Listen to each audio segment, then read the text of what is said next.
ফাকুৱা বা দৌল উৎসৱ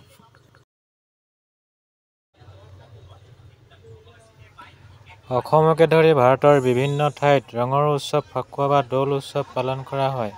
ফাগুনৰ পূৰ্ণিমাৰ দিনা ধৰ্মীয় আৰু আনন্দ উৎসৱসমূহৰ ভিতৰত ফাকুৱা অন্যতম।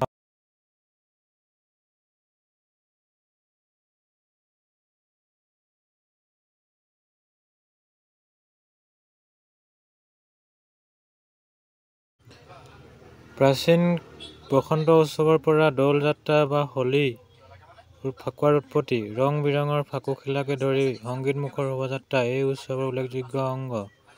অসমৰ বৰপেটাত এই উৎসৱ মহা সমাৰোহে পালন কৰা হয়। দৌল যাত্ৰা উপলক্ষে বৰপেটা কীৰ্তনঘৰত অগণন ভক্তৰ সমাগম হয়।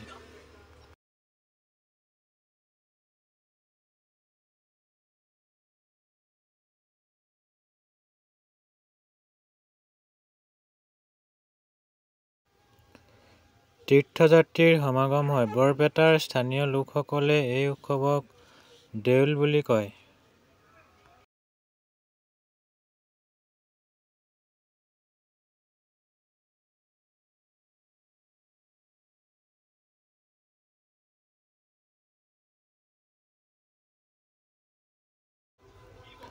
ফাকুৱাৰ লগত ৰাধা-কৃষ্ণৰ লীলাও সম্পৰ্কিত। পুৰাণৰ মতে এই দিনটো শ্ৰীকৃষ্ণই ৰাধা আৰু আন গোপিনীসকলৰ লগত ৰং খেলিছিল।